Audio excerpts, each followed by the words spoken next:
This is the theme to the podcast. It's inspired by an old TV theme, one of the best I'd ever seen. So here it is, the theme to the podcast.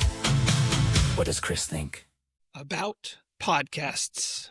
I figured this should be my first talk, considering. But before we get too deep in the woods, I need to make a confession. I've spent the last decade or so mocking people who do exactly what I'm doing right now. Suddenly, every person with a spare bedroom and a Wi-Fi connection thinks that their thoughts on the Marvel Cinematic Universe or their local HOA are content that the world is just starving for. And there's a certain brand of conceit that comes with buying a Shure MV7X microphone. It's an arrogant assumption that your internal monologue deserves a global audience. And yet, here I am, sitting in a room, talking in a mic. Now, to be fair, I'm kind of a contradiction. I'm a guy who values my privacy, but I'll write a letter that leaves my soul raw and naked on the page. And though I've spent hours looking for patterns in the randomness around me, I find the repetitive ticking of a clock to be very annoying. So without further ado, this is What Does Chris Think? Though, if we're being honest, it should probably be called Why is Chris Thinking About This at 2 o'clock in the morning? And why does he think anybody cares? But that's kind of a mouthful, so let's just shorten it down for right now. For those of you who don't know me, which let's face it, unless we've sparred with swords on top of Hardee's or exchanged barbs at a bar in Little Rock, where God forbid you had the misfortune of working with me in one of my many jobs. If you haven't put it together yet, my name is Chris. The first part of my life was a bit nomadic. By the time I was 15, I'd seen more of the world than a lot of people see in their lifetime. I've lived in 3 states and this and one other country, 2 countries. And even in those, they would move us around and travel a lot. My parents would take us to museums and historical sites. I ended up spending some of my formative years in England, which probably explains my appreciation for dry, understated wit and honesty in comedy. The trips to points of interest only escalated when we went to England, traveling from Stonehenge to Tintagel Castle and all the way up to York, and so many points in between. When you spend your weekends walking through ruins that have stood for thousands of years, you get a very different perspective on time. You start to realize that most of the things that we stress about in life, the cool trends, the cool clothes, the checkered shirts, the white hats, the new fad diet, the cool new trendy car, we're just trying to find meaning in things that won't really matter come next Tuesday. I've never been one to chase fads. I've been kind of an outcast, one of the unwanted, the guy that everyone made fun of, but strangely everybody knew. With all that travel, all that history, all that near constant new guy syndrome, all those experiences, plus some more direct ones like a knife in my calf or a twisted knee from jumping from a truck. It's just a little torsion. Life has a way of marking you, does it not? Not just with physical scars, but with a certain weight in your bones and a shadow in your mind. That weight and that shadow, that's one of the things I want to touch on here. I want to talk real about life by the way of things that I enjoy talking about. Speaking of which, kind of lost the plot here. Let's back up. Let's circle back around to the conceit of podcasters this episode. I mean, that's what we're here to talk about, right?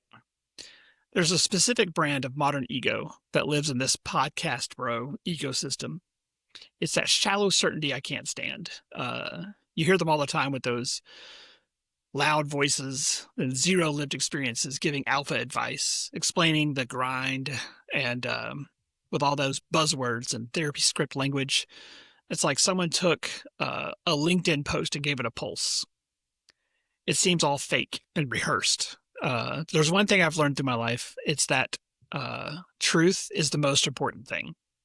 Even when that truth is a little uncomfortable, even when that truth is that I'm struggling to find my center, I'm trying just as much as the next guy. Now, the irony isn't lost on me. By starting this, I'm officially joining the ranks of the Look at Me Brigade. I'm buying into a fad. See, I've realized that this podcast ecosystem that I loathe isn't actually about sharing ideas. It's about noise. It's about people who have never bled for anything trying to tell you how to optimize your soul. To be fair, maybe I'm guilty. Maybe this is just my version of a midlife crisis, minus the sports car I can't afford. But I think about those ruins in England and Stonehenge and Tintagel. Those places make you feel like a blink in the cosmic eye. It's just about being honest enough to admit we're all a little lost. We're all just a little scared and a lot more connected to the past than we like to think. Connected to each other more than we like to think. So let's stop performing. Let's just talk. I know I'm putting myself in the same category as people who think their breakfast choices are as important as a political statement, and maybe trying to get the next media viral clip. But here's the thing. I'm not doing this because I think I have all the answers, or that I think my voice should be heard. I'm doing this because I'm tired of the people who pretend they do, who speak just because they need the validation from the faceless ears listening to them. What I want is a space where we can be intelligent without being arrogant. I want to talk about the world the way I see it and the way I believe it could be, not as others tell me it is. I like to give you, the listener, a chance to speak with the same freedom. So what's this show going to be? It's going to be just what the title states. What do I think about? Well, anything. It'll be a mix of everything, because life isn't a single genre. One day we might be talking about a specific scene in Ted Lasso and how it actually matters in the context of real-world relationships. The next, we might be dissecting why the Lux Box at Taco Bell has chosen to use the chicken chalupa and not a chicken fiesta bowl. Everything comes with a disclaimer, taught to me by the great LeVar Burton on Reading Rainbow. You don't have to take my word for it. I'm going to be honest with you, and sometimes to a fault.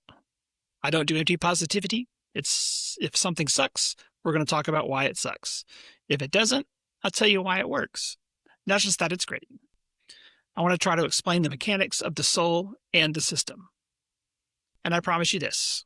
No bro language, no corporate buzzwords, no trying to sell you a supplement that'll make you optimized. I'm not here to optimize you. I'm here to sit in a room with a mic with you and try to figure out why the world feels like it's spinning just a little too fast. We all have those echoes from injuries long ago that call out from our bones and minds. Maybe yours aren't physical. Maybe yours are the people who let you down or the dreams that you lost to the horizons. I get it. I've lived it. But I've also seen a sunrise at 11 p.m. I've seen the moments where things actually make sense, where the sounds fade and you feel a connection to something real. That's one of the goals on this podcast, to find those moments of clarity in a world that's increasingly loud and increasingly shallow. To be the sharp, funny, wise guy you can trust to tell you what's real, even when what's real is a bit messy.